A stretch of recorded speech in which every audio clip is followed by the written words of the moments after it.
Hola, hola. Dice que estoy en vivo, pero no estoy segura si estoy en vivo. O sea que, bueno, empecemos.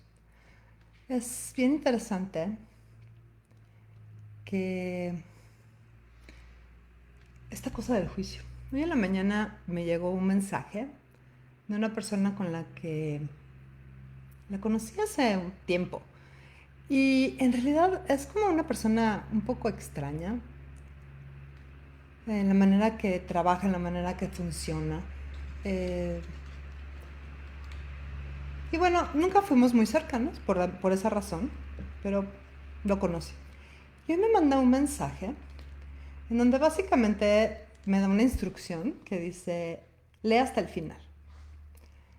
Y entonces lo que dice es, me estoy mudando y necesito vender todas estas cosas. Tengo muchísimas cosas disponibles,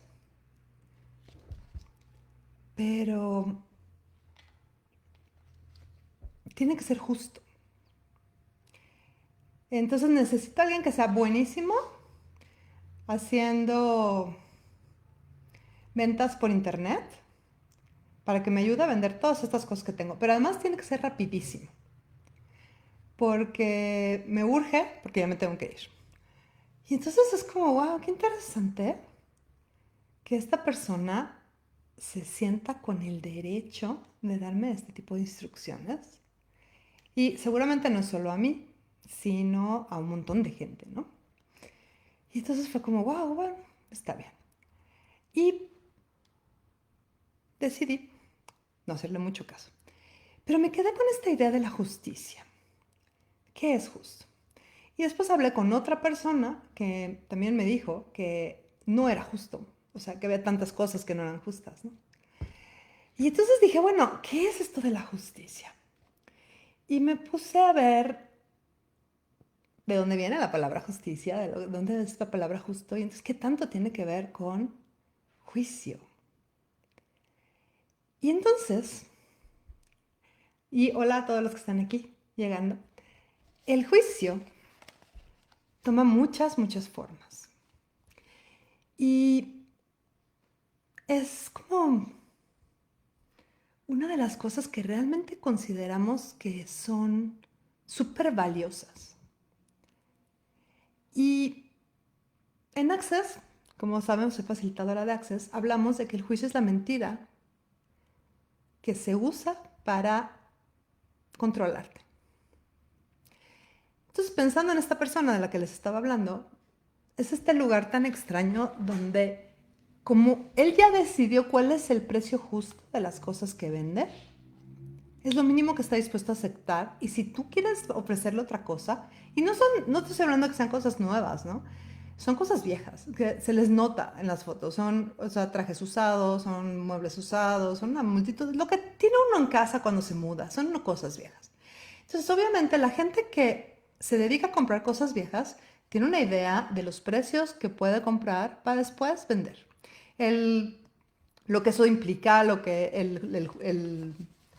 todo lo que es, ¿no? O sea, el riesgo, el tema de que estén buenos o no, que se vendan o no.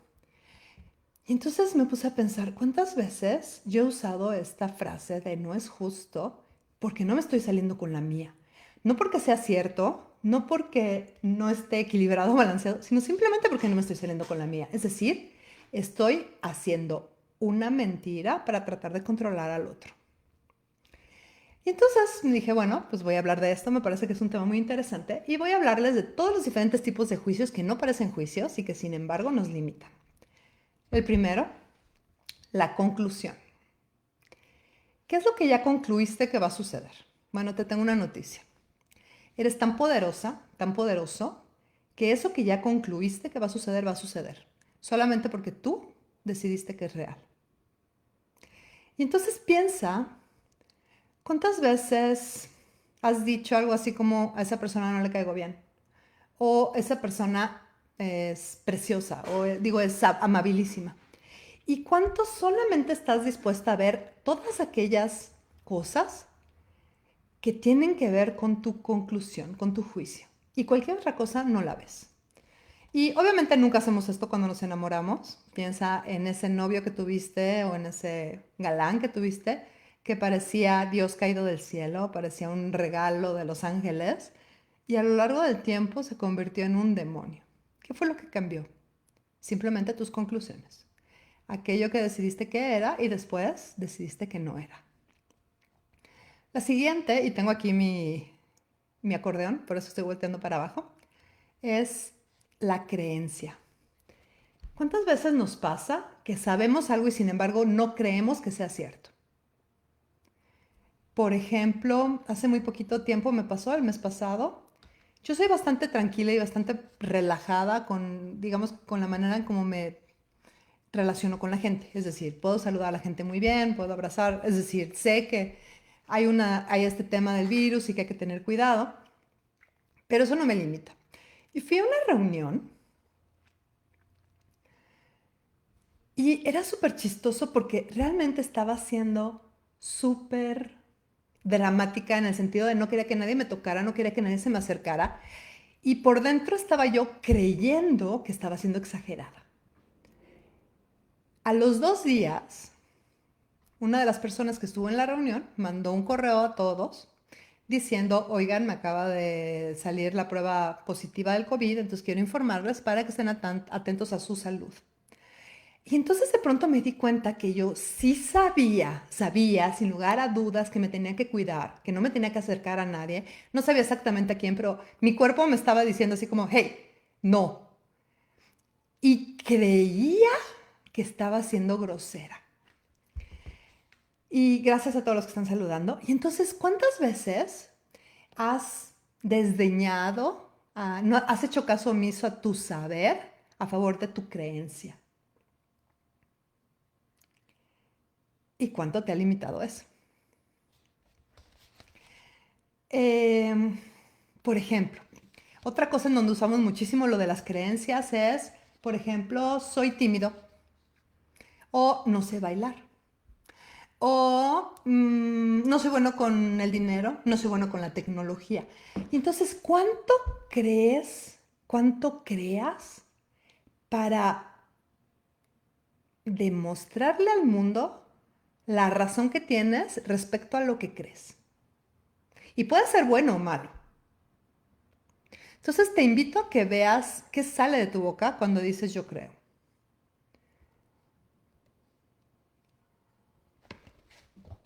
Yo creo. Yo creo que soy. Y entonces, ¿cómo darle la vuelta? ¿Cómo darle la vuelta a las conclusiones y a las creencias? Muy sencillo. Haces una pregunta. Qué raro, ¿verdad? En Access siempre hablamos de las preguntas. Y entonces, ¿qué pregunta puedes hacer? Por ejemplo, ¿hay alguna manera de darle la vuelta a esto? O buscas en tu historia cuando eso que crees, a pie juntillas, no ha sido verdad. Por ejemplo, soy tímida. ¿Te acuerdas de esa vez que hablaste con toda la gente que estaba en una reunión y te divertiste como loca? ¿Te acuerdas cuando eras pequeñita y hablabas con toda la gente aunque no la conocieras? ¿Y cómo le doy la vuelta a esto? Hay muchas veces que tienes que simplemente reconocer que aunque algo sea incómodo, no significa que sea cierto. Entonces, recuerda cuando has aprendido cualquier cosa en la vida. Por ejemplo, yo toco el saxofón, por si no lo saben. Cuando aprendí a tocar el saxofón, es decir, fui a comprar el saxofón, no sabía ni cómo ponerle la boquilla, no tenía ni idea. Y fui a tomar una clase. A los 10 minutos de haber empezado la clase, yo sentía que se me iba a caer el labio. Porque una de las cosas que haces es, te colocas la boquilla con el labio inferior tapando los dientes y obviamente ejerces presión. Y entonces la creencia es, yo nunca voy a ser buena en esto. ¿Qué haces? Te mantienes ahí, atraviesas la incomodidad y practicas. Es la manera de eliminar tus creencias. Y la otra es, hazte la pregunta, ¿es esto cierto? ¿Estás totalmente segura de que esto es cierto? Entonces, cuántas justificaciones estás usando para mantener tus creencias como si fueran verdades? Siguiente, tenemos las preguntas que puedes hacer respecto a las creencias. Entonces, ¿qué sé yo de este tema? Y entonces puede ser mucho o poquito. ¿Cuántas veces crees algo solamente porque alguien te lo dijo? El típico de, van a correr a todos los del departamento de diseño gráfico. Y es, ok, ¿cómo lo sabes? ¿Qué es lo que hacemos? ¡Ah! Dios mío, si corren a todos los del departamento de diseño gráfico, seguramente después se van a llevar a los de administración que no somos tan importantes, porque seguramente solamente van a dejar a los de ventas, ¿no? Entonces es, ok, haces una pregunta, ¿cómo lo sabes? Lo escuché en el pasillo, lo escuché en la cafetería, ok, ¿de quién lo escuchaste? Y así empiezan como todas estas teorías de que circulan por internet hoy acerca de todas las cosas terribles que nos van a pasar este año, o hasta de lo de Mercurio retrógrado y todo. Entonces, haz la pregunta, ¿qué sé yo de este tema? ¿Quién me lo está diciendo? ¿Es una persona que tiene credenciales para demostrarlo? ¿O solamente lo estoy creyendo porque corresponde al miedo que tengo? Hoy tengo una amiga que le pasó algo súper divertido. Ella es médico y los médicos en México están siendo vacunados por la vacuna, por el tema del COVID. Y ella estaba en franco pánico porque le habían dicho que era una cosa terrible. Y entonces me escribe y me dice, ¿tú qué opinas de la vacuna? Yo le dije, yo opino que es una decisión totalmente personal y que tiene que estar basada en cómo va a ser tu vida en el futuro. Entonces destruye y descrea tus creencias, tus proyecciones, tus expectativas y tus juicios de la vacuna. Bueno, al rato me escribe y me dice, ¿qué crees? Digo que me estuve trabajando en destruir mis creencias, mis justificaciones, mis juicios, mis proyecciones. Y resulta que como soy alérgica a un producto de los que están contraindicados, no me vacunaron. Es decir, su cuerpo sabía que la vacuna no era buena para él, pero su mente la estaba volviendo loca por lo que ella creía. En el momento que cayó a la mente y se relajó y confió en su cuerpo y le hizo la pregunta, porque le hizo la pregunta a cuerpo, ¿qué más es posible con esto aquí? Lo único que sucedió fue algo totalmente normal en todos los hospitales. Revisan tu historial clínico y te dicen, ¿qué crees? No eres candidato. ¿Qué tal si es así de sencillo cuando estás dispuesta a trabajar en tus creencias? Entonces la siguiente es, si tienes una creencia que realmente no quieres dejar, ¿de qué te sirve? ¿De qué te sirve esa creencia? Es que yo no soy buena para hablar con la gente. ¿Ok? ¿De qué te sirve esa creencia? Es que yo no soy buena con la tecnología. ¿Ok? ¿De qué te sirve esa creencia? Yo conozco gente que le sirve muchísimo, por ejemplo, la de no conocerla, de no ser buena con la tecnología, para que le hagan las cosas. Su vida es más cómoda. Ahora, ¿cuál es el único detallito? Que depende de los demás para que le hagan las cosas. Entonces, ¿qué tal si puedes ser buena en todo y elegir que alguien haga las cosas por ti, pero no por necesidad o porque eres mala, sino porque se te da la gana y quieres, no sé, tener más empleados o hacer crecer más tu negocio? Por ejemplo, hablando de negocios. La siguiente es, ¿cuánto de esa creencia te da una identidad? Es decir, si siempre has sido, qué sé yo, la gordita, ¿qué pasa si dejas, si adelgazas?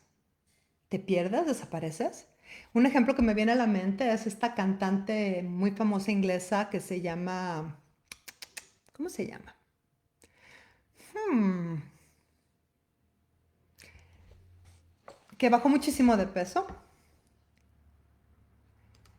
y es muy interesante porque cuando estaba gordita, ¿cómo se llama esa canción? Por Dios.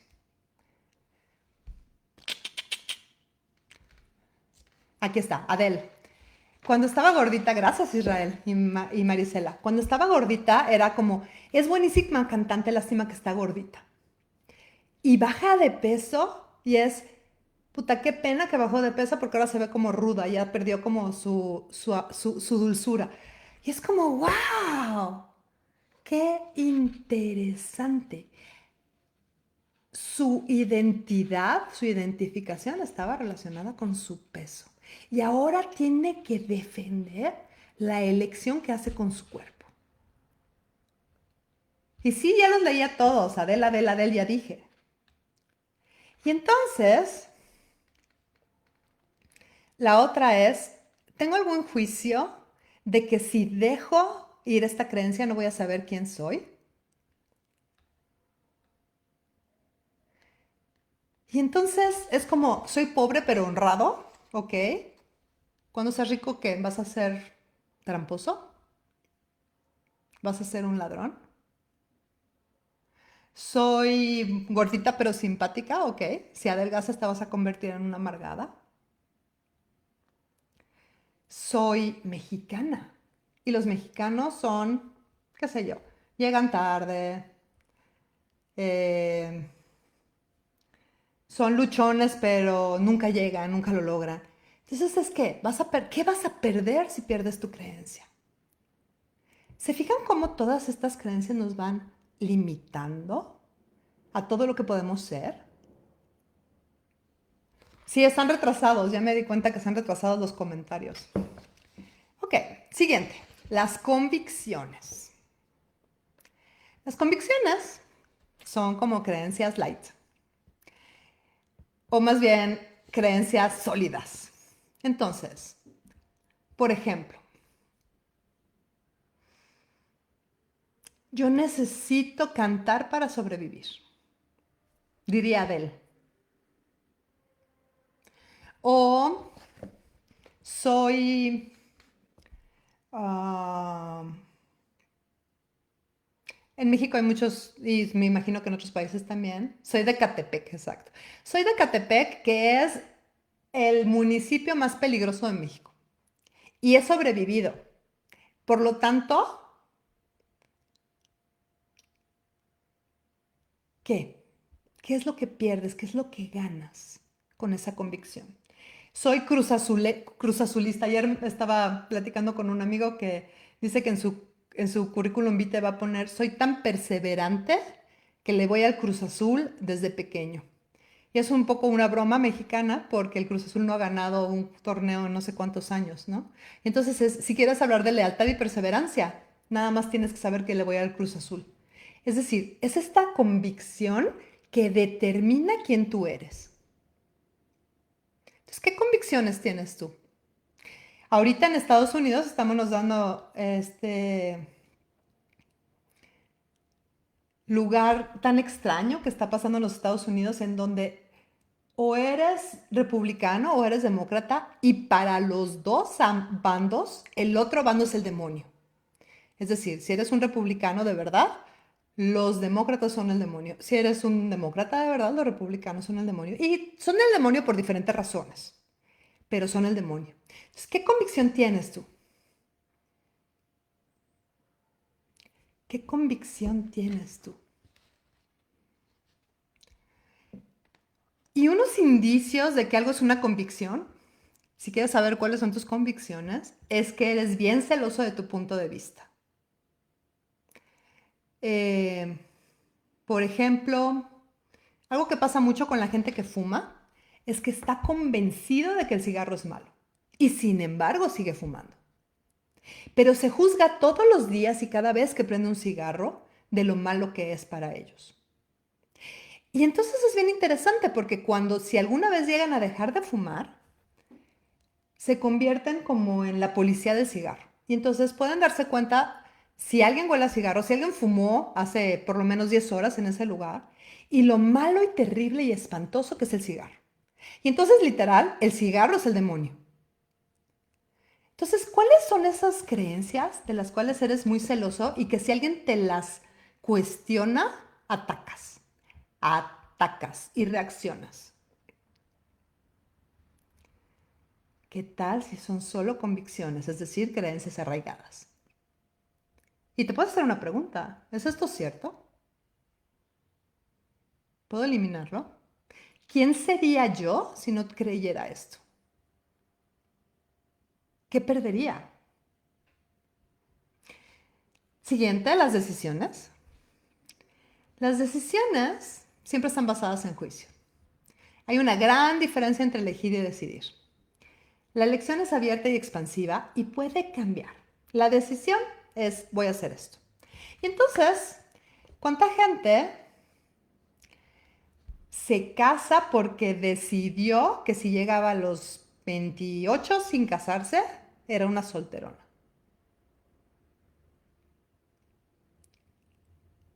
¿Y cuál es la diferencia entre eso y elegir casarte? Porque encontraste a alguien con quien crear es increíble. Porque quieres una boda. Entonces, ¿qué has decidido tú en los últimos meses? Que estás haciendo real solamente para demostrarle al mundo la razón que tienes. Y puede ser positivo y negativo. ¿Decidiste que el año 2021 va a ser peor que el 2020? Bueno, te tengo una mala noticia. Eres tan bueno creando que eso vas a crear. ¿Decidiste que si alguien te da algo significa que eres necesitado e impotente? Pues te tengo una gran noticia. Así va a ser. Vas a ser o totalmente independiente y vas a mantener tu vida pequeñita. O si alguien te ayuda de puro churro, vas a ser necesitado e impotente. ¿Decidiste que necesitas una historia triste para poder entonces venderte como un caso de éxito? ¿Qué historia triste estás creando? Porque obviamente, ¿no? Si te fijas en los libros, es como, bueno, pues yo sufrí horrible y lo perdí casi todo, ¿no? Estoy pensando, no sé, en la autora de em, Harry Potter, ¿no? Se divorció y tenía su bebé y escribía en servilletas, la pobrecita, y mandó el libro 27 veces y se convirtió en un éxito en ventas. Entonces, ¿estás tratando de crear una historia triste para después ser un éxito? O, por ejemplo, ¿ya decidiste qué evento, qué fecha es el comienzo de tu felicidad? Cuando me case, cuando baje 20 kilos, cuando cumpla tantos años, cuando me deshaga de la persona con la que vivo, cuando me cambie de ciudad, cuando me cambie de casa, cuando gane, cuando pierda. ¿Qué decisiones has tomado? ¿Y cuán libre eres para decir, ¿sabes qué? Voy a hacer algo diferente. Tengo una amiga que quiero muchísimo y que hace poco me encanta porque siempre la presumo. Ella estudió una carrera que está diseñada para que te dediques a vivir toda tu vida haciendo eso. Y además es una carrera difícil, es una carrera cara. Y ella ama vender. Lo único que tuvo que hacer es cambiar una decisión. La decisión era, pagué tanto dinero por mi carrera que ahora le tengo que sacar jugo. Y un día dijo, ¿sabes qué? ¿Qué tal si me dedico a otras cosas? Y no es que deje mi carrera, sino puedo hacer otras cosas además de la carrera. Es decir, preguntó, ¿puedo cambiar esto? Y empezó a ganar muchísimo más dinero. Tan es así que hasta mejoró el lugar en donde está ejerciendo su carrera. Y es bien interesante. Decidiste, por ejemplo, como dice, cuando tenga dinero, cuando Dios quiera, cuando qué. ¿Qué decisión tienes ahí que te mantiene limitadito? Y entonces, la siguiente es el propósito. Y esta me encanta porque estamos en plena época de los propósitos, ¿no? Llevamos 15 días de enero y ahora resulta. ¿Cuántos de ustedes hicieron los propósitos, los típicos? Porque obviamente todo el mundo hace los típicos. Este año le voy a echar más ganas. Este año voy a tomarme más tiempo para mí. Este año voy a adelgazar. Este año voy a dejar de fumar. Voy a dejar de beber. Voy a dejar de cualquiera que sea la cosa que estás haciendo, que estás juzgando porque la haces. Y llevamos en el día 15 y ya valió. Y entonces, a pesar de que no lo cumpliste, te juzgas por eso. Y entonces te vas a juzgar los otros 350 días del año que quedan, porque fallaste al día 15. Y lo mejor es que los propósitos ni siquiera son tuyos. Hay una industria de 600,000 millones de dólares, así, esos 600,000 millones de dólares, que te la coloca en la mente.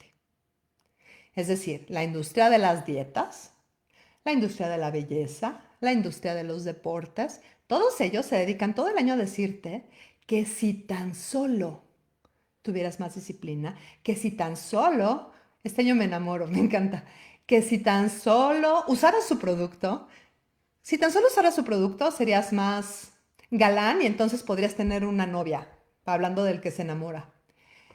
Eh,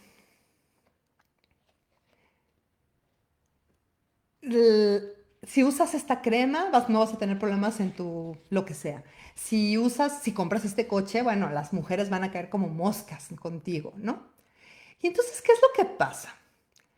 Hay estos tipos de propósitos que son anuales y luego está el propósito en la vida. Yo me acuerdo cuando era más joven, a mí me causaba mucho estrés que yo no tenía un propósito en la vida. O sea, yo veía amigas que a los 8 años sabían que iban a hacer, que iban a tocar el arpa toda su vida y a la edad que tenemos a estas alturas siguen tocando el arpa y le dedican 8 horas diarias y les encanta y son felices y tienen un propósito en la vida.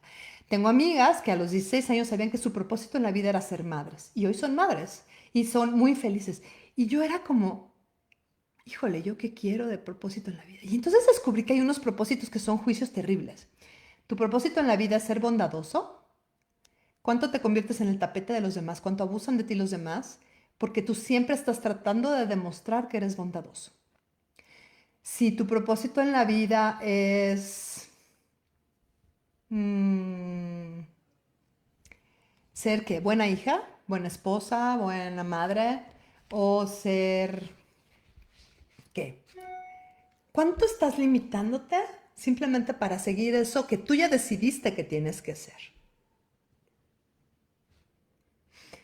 ¿Cuántos objetivos finales tienes que quieres que ponga tu tumba? Así de, Susana, ella sí era buena. Y entonces cada interacción que tiene la mide contra ese objetivo. Y es un punto de vista fijo. Es como si, no sé si han visto estas cadenas de los perros, que es un palo que le meten a la tierra y hay una cadena. Entonces el perro solamente puede correr lo que le dé la cadena. ¿Qué tal si sueltas eso? ¿Qué tal si en lugar de tener metas tienes blancos? Es hoy me gustaría. Y si no funciona ese blanco, lo cambias. Es flexible, puedes volver a elegir. El siguiente es discernir. ¿Qué significa discernir? Juzgar bien, obviamente. Yo, una de las cosas que veo muchísimo que me preguntan en las clases, en las páginas aquí en Facebook es, pero ¿cómo sé si es la elección correcta? ¿Sabes qué? No aguanto a mi marido. Todas las mañanas sueño con que despierto y está muerto. Le dio un ataque cardíaco en la noche. Digo, sí, durante la noche.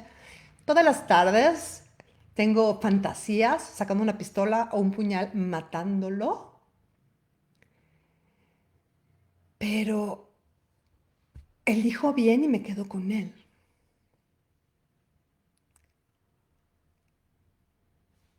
Hmm. Y entonces, ¿qué es elegir bien? ¿Cómo puedo saber que tengo que elegir con él? Y entonces es, ok, que va a funcionar en tu vida. No, pero es que espérate, no puedo hacer lo que me va a funcionar en la vida porque ¿de qué voy a vivir? ¿Qué va a decir la gente? ¿Qué van a decir los corcuera? ¿Qué va a decir mi mamá? No, y además yo me casé para siempre. Yo nací para ser una mujer casada. ¿Se fijan cómo vamos creándonos esta trampa en la que nos metemos solitos? Y entonces, imagínate cómo sería tu vida si no tuvieras esto de tener que elegir bien. Siguiente definición. Y la justicia, hablando de lo justo, entra justamente en esta parte del discernimiento, que es que esto no es justo. O sea, una broma que todo el mundo hace, ¿no? Es que te di los 20 mejores años de mi vida y me quieres dejar ir sin darme una pensión alimenticia. Y la típica respuesta a esa broma es, si esos fueron los 20 mejores años de tu vida, imagínate, me voy más rápido, no vaya a ser que me toquen los 20 peores. Entonces, ¿qué es justo? Es que no es justo que mi jefe me trate así. Quiere que yo haga el trabajo de tres. Es que no es justo ¿Qué puedo elegir bien? ¿Cómo puedo elegir bien? Es que alucino a mi jefa, pero ¿de qué voy a vivir? Y entonces siempre estamos buscando ese lugar en donde tenemos que elegir bien, en donde tenemos que hacer lo correcto, en donde hay cosas buenas y cosas malas. Y Edith me dice, yo nací para ser soltera e independiente y sin embargo ha tenido buenos amores. Yo lo sé. Y entonces, ¿qué tal si eso también es una mentira? Naciste para ser libre, que no es lo mismo que ser independiente. Y puedes recibir de la gente. Entonces, ¿cuántas veces creemos que ser independiente significa hacerlo todo sola? Y eso limita nuestra recibir. Y eso limita todo lo que podemos crear. Y obviamente eso me declaro culpable. Yo algún día decidí que nunca jamás iba a depender de nadie. Y después me di cuenta que eso limitaba muchísimo lo que podía recibir de las personas que me querían. Porque pensaba que si recibía cualquier cosa, si agarraba cualquier cosa que me quisieran dar, era como una afrenta a mi independencia, a mi libertad. ¿Qué tal si no? ¿Qué tal si puedes ser igual de independiente, igual de libre? Simplemente más agradecida y más abierta a recibir, más vulnerable y no te pasa nada. La siguiente es definición. ¿Cuántas definiciones tienes de quién eres y de quién no eres? ¿Y cuánto te impide cambiar cualquier cosa? Entonces, por ejemplo, ¿cuál es la cantidad de dinero que definiste que es la máxima que puedes perder? Seguramente esa va a ser la cantidad máxima que puedas tener en tu vida. O sea, si te imaginas perdiendo, no sé, $1,000, y bueno, sí está feo, ¿te imaginas perdiendo $10,000? ¿Te imaginas perdiendo $100,000? Si tu corazón empieza a latir fuertemente con estas cantidades, muy probablemente nunca vas a tener más de $100,000. ¿Por qué? Porque ¿qué tal si te los quitan? Otro, la comparación. Y este es de mis favoritos. Y las redes sociales son impresionantemente buenas para fomentar este juicio. ¿Ya viste a la Edith? Bueno, o sea, se la pasa en la fiesta. Yo tengo una amiga que hace poco se reencontró, entre comillas, con una amiga de la escuela y su Instagram de mi amiga está muy bonito. Ella saca unas fotos preciosas, ella viaja bastante por trabajo y le encanta la comida. Entonces tiene fotos preciosas de los viajes, tiene fotos preciosas de la comida. Y esta chica le habla y le dice, ay, se ve que te va muy bien. Felicidades. Oye, te hablo porque necesito pedirte dinero, porque como te va tan bien y yo estoy tan jodida, pensé que tú me podías prestar dinero. Entonces, me comparo contigo, decido que soy inferior y como soy inferior, tengo el derecho a que tú me des dinero. ¿Cuánto te estás comparando con la gente que se dedica a lo mismo que tú? Si eres artista, andas viendo cuánta gente fue a ver la obra de teatro de la otra. Si eres lo que sea, siempre estás viendo lo que hacen los demás, a dónde fueron a viajar, qué comieron, cuántas horas, cuántas fotos sacan, qué tan bueno es su fotógrafo, qué tan delgada está, qué tan gorda está, cuánto te estás comparando. ¿Y cuánto te estás comparando con el tú que ya no existe? No, bueno, es que cuando tenía 15 años tenía un cuerpazo. Ahora ya estoy bien gorda, bien arrugada, bien fea. Me han contado exactamente. No, bueno, es que en tiempos, o sea, en mis tiempos, esa me encanta, en mis tiempos la gente era súper decente, todo el mundo se vestía súper arreglado y era súper decente y nadie era grosero. Y es como, ¿en tus tiempos no había guerra? Ay, bueno, pero eso es un detallito. Entonces, ¿cuánto estás comparando? Y si te fijas cada vez que te comparas, es contra un estándar externo, es decir, comparas las fotos de alguien más con tu vida. Comparas la imagen de alguien más. Es como comparar la superficie del océano del otro con tu océano entero. Y entonces, no nada más por ver la superficie, tú ya te imaginas que tiene más ballenas y más monstruos marinos que tú.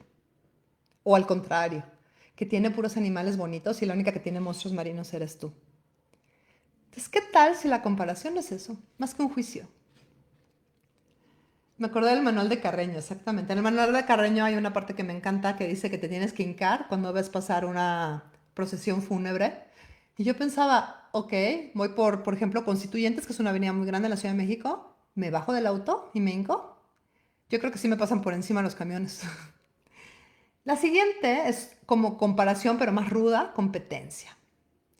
La competencia es una forma de juicio que se promueve muchísimo en nuestra cultura. Y se trata de vencer y ser mejor que otra persona. Ahora, ¿dónde está la trampa de la competencia? ¿Con quién te comparas?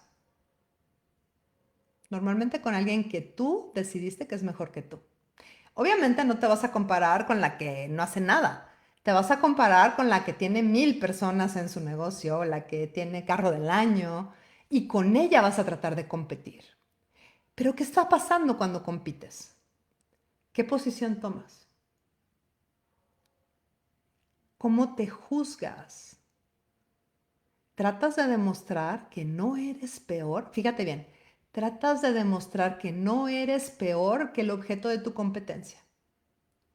Y uno solamente trata de demostrar lo contrario de lo que uno cree de sí mismo. Es decir, tratas de demostrar que no eres peor creyendo que eres peor que esa persona. ¿Por qué es un juicio y por qué te limita? Porque ya decidiste que eres peor. Y como además te encanta tener la razón, te mantienes siendo peor porque a ti no te gusta que te digan que estás equivocada. ¿O sí? Muy bien. Siguiente. Cuando haces las cosas importantes. Y esta me encanta. Es, ¿por qué hay gente que te dice algo y no te importa? Y hay gente que te dice exactamente lo mismo y te cambia la vida. O te jode la vida. Muy probablemente porque lo estás haciendo importante. Entonces, ¿qué es lo que, por ejemplo, a ti, que te diga quién, qué cosa, te duele, te cala? Es decir, si el borrachito de la esquina de tu casa te grita, gorda, tú dices, "Ay, borracho, whatever", y a los 30 segundos lo olvidas. Pero que no te lo diga tu tía la flaca, porque vas a estar una semana viéndote al espejo y apachurrándote las lonjas y diciendo, sí, mi tía la flaca tiene razón. Que no te diga quien sea feo, porque es como, ay, sí, whatever, o sea, feo serás tú. Pero que no te lo diga la muchacha que te gusta, porque entonces se te cae hasta la cara y te quedas totalmente triste y atorado ahí. Entonces, ¿qué estás haciendo significativo? Exacto, el galán te dice gorda y te mueres. Tu mamá. ¿Qué es lo que solo tu mamá te puede decir de tal manera que te destruye? Y que si te lo dice cualquier otra persona, no pasa nada. El típico de, ay. Entonces, ayer estaba un ejemplo que me encantó, que escuché en una clase es, si tienes 13 años, ya sé, donde lo leí en un libro, no lo escuché en una clase, que se llama El valor de la vulnerabilidad. Y es de Brené Brown, por si les interesa. Y lo que dice es, si llega mi hija de 13 años y me dice, mamá, hoy nadie se quiso sentar conmigo a la hora del recreo, nadie quiso comerse su almuerzo conmigo, la verdad es que me siento muy triste, no sé qué pasa. Yo tengo dos opciones. Una, que es desde el amor, desde el honor, decirle, híjole, qué mala onda. Sí, yo tuve 13 años y sé que los niños pueden ser crueles. Ok, ¿qué podemos hacer? ¿Quieres que hablemos de esto? ¿Me quieres decir cómo te sientes? Y la otra, que es haciéndolo significativo, y ahí puedes tomar dos. La primera, que es tener la razón como mamá y decirle, ya ves, te dije que te llevaras tu ropa bonita y te agarraras el pelo. Vénote así como por diosera, nadie se va a querer sentar contigo. O, malditas niñas, te voy a sacar de esa escuela y te voy a meter a otra donde no haya perras malditas. Si te fijas en estas últimas dos, en el momento que haces significativas las cosas, ¿cuánto limitas a la niña? Yo, la casa en la que vivía, Sí, necesitas un grupo de liberación porque tu mamá te hirió. Muy bueno está eso. Este, yo tuve una casa cuando estaba recién casada, hace muchísimos años, en la prehistoria, en donde la razón por la que esa casa se puso en venta fue porque los dueños tenían una niña de 7 años que jugaba mucho con una niña de 7 años que vivía en otra casa. Un día, las dos niñas se pelearon por un paquete de colores de dibujar, de colores, de lápices de colores. Y las dos mamás lo hicieron significativo y las dos mamás lo hicieron personal. Empezaron a pintarse las llantas, empezaron a acusarse en el condominio, empezaron a hacerse de palabras. Una envenenó al perro de la otra. Levantaron órdenes de, ¿cómo se llama esto? De que no se pueden acercar. Y al final, la casa que yo compré, la mujer decidió vender. Las niñas estaban con el corazón destrozado porque a ellas les duró el enojo un día y ellas querían volver a ser amigas. Pero para las mamás no había marcha atrás porque íbamos a hacer un recuento de cuántos juicios tenían. Habían decidido que eran buenas madres, creían que tenían que defender a sus hijas, estaban convencidas de que la otra era peor que ellas, a pesar de que ellas eran peor que la otra. Y entonces destruyeron su vida y la vida de sus hijas y hasta tuvieron que cambiar de casa por estos juicios, por querer tener la razón. Órdenes de restricción. Gracias, Susi. Mi cerebro, estoy tomando el entrenamiento para facilitar certificados de la recuperación correcta para ti y mi español anda un poco lento hoy. Entonces, para hacer algo importante y significativo se requiere juicio. ¿Qué es lo que estás haciendo significativo? ¿Qué es lo que estás haciendo importante? Y hazte la pregunta, si no hiciera esto significativo, ¿de qué me estoy dando cuenta? Si esto no fuera tan importante como parece, ¿de qué me estoy dando cuenta que no quiero darme cuenta? Y se fijan en cuánta, mucha gente hace eso de, no, o sea, es que hoy la luna está en el cuarto menguante de Venus y entonces eso significa, y lo hacen súper significativo, y entonces crean toda su vida a partir de eso que ya decidieron que va a suceder. Y la gente que no sabe que cuando la luna está en el cuarto menguante de Venus pasa eso, no pasa absolutamente nada. Un ejemplo que me encanta es el ejemplo de cuando se corrió una milla en menos de 4 minutos. Había este punto de vista súper significativo de que era imposible humanamente correr una milla en menos de 4 minutos. Y un día llegó un corredor que no sabía que era imposible y lo corrió en 3 minutos 59. Es decir, un segundo, no es nada. Sin embargo, el hecho de romper esa significancia de los 4 minutos hizo que en un año se recortara ese récord 10 veces. Es decir, hubo 10 personas que eliminaron ese récord y ese récord sigue siendo mejorado desde entonces. Esto fue en 1940. Los eclipses, exactamente. Entonces, ¿qué es lo que tú estás haciendo significativo que lo usas como el barómetro de tu vida? ¿Tener novio? ¿Tener novia? ¿Estar solo o no estar sola? ¿Tener qué?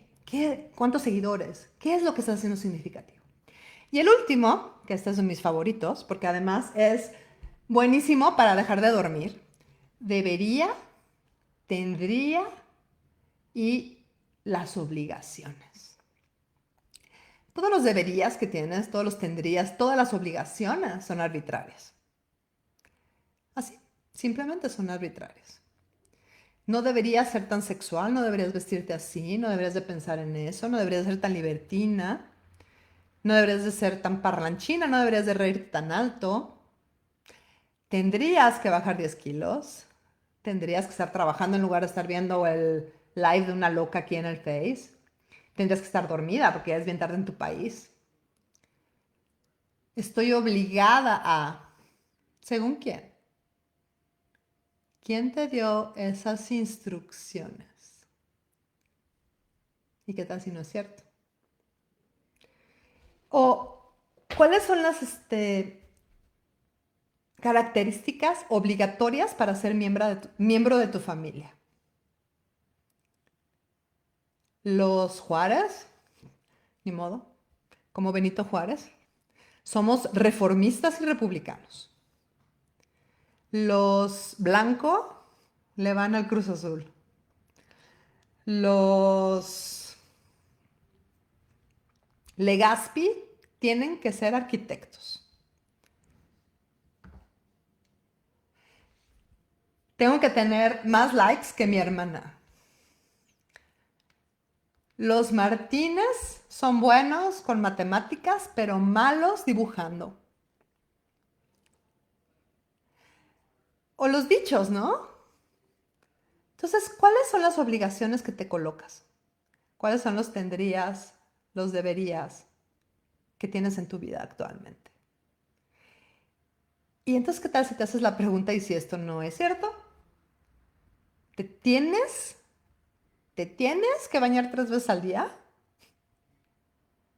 ¿Te tienes que poner zapatos? ¿Te tienes que ir de vacaciones todos los años una vez y si no eres un perdedor? Los Rivadeneira, sí, exacto. ¿Qué van a decir los Rivadeneira?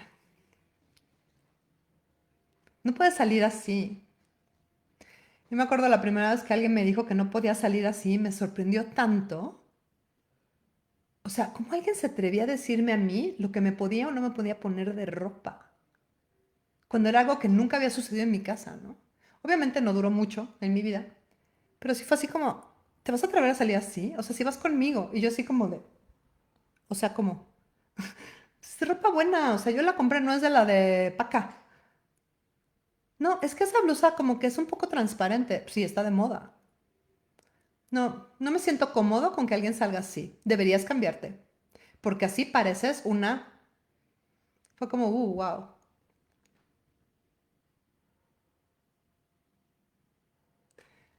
Y cuánta gente se queda ahí y hace exactamente lo que se le dice. Entonces, bueno, espero que este catálogo de juicios les dé un poco más de claridad cuando decimos que los juicios son las mentiras que la gente usa para controlarte y la gente te incluye a ti. Entonces, ¿qué tal si haces una listita y empiezas a preguntarte? Y pones atención a lo que sale de tu boca y a lo que estás pensando.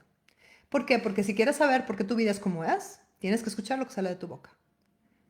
¿Qué es lo que estás diciéndote? ¿Cuáles son tus excusas, tus justificaciones? ¿Qué es lo que es importante? ¿Y qué tal si eso que crees no es lo cierto, no es la verdad? Una de las clases que a mí me ha ayudado muchísimo para eliminar y sobre todo para cuestionar todos estos juicios es el fundamento. Es una clase de 4 días en donde literalmente ves muchísimos aspectos de tu vida, desde el sexo, las relaciones, la familia, el dinero, y los cuestionas, los desmiembras un poco y haces una especie de autopsia para ver si son ciertas. Y lo grandemente interesante de esa clase es que te cambia. Te cambia porque simplemente te das cuenta de que todo eso que creías que era súper importante no es cierto. Esa clase la dan solamente los facilitados certificados. Yo voy a tener una que empieza el lunes que entra, pero hay muchísima gente que la da. De hecho, está Marita aquí, está Ángela, está aquí que la dan. Si no la han tomado, les recomiendo muchísimo que la consideren. Y si su justificación para no tomarla es el dinero, pregúntense, ¿qué juicio estoy usando aquí? ¿Una creencia? ¿Una significancia? ¿Un significado? ¿Estoy haciendo lo importante? ¿Una comparación? ¿Una definición de mí? ¿Qué juicio estoy usando para detener esto en mi vida? O simplemente no lo estoy eligiendo y entonces digo, no quiero, punto tan tan. Elena está loca. Obviamente no necesito eso y ya. Muchísimas gracias por verme. Y sí, a lo mejor ahorita pongo un resumencito. Les mando un abrazo. Sí, chingoncísimo los fundamentos, exactamente. Les mando un abrazo de 15 de enero. Ay, no, y les tengo que contar algo muy maravilloso, que no es tan maravilloso, pero bueno. Yo vivo en un pueblito y el 20 de enero es el día de San Sebastián. La parroquia que está justo enfrente de mi casa es la parroquia de San Sebastián. Y este es el primer año en que puedo estar un viernes antes de la fiesta de San Sebastián haciendo cosas como traducción y lives, porque como no hay fiesta, porque la Ciudad de México está en alerta roja, no hay cohetes, no hay concheros, no hay música. Y entonces es bien interesante porque por un lado es como que triste y por otro lado es que genial. Pero ¿y qué tal si no es importante y no es significativo? Es simplemente este año las cosas son diferentes. ¿Qué voy a elegir ahora? ¿Y qué tal si eso es lo que hace la diferencia entre mantenerte limitado y crear tu vida?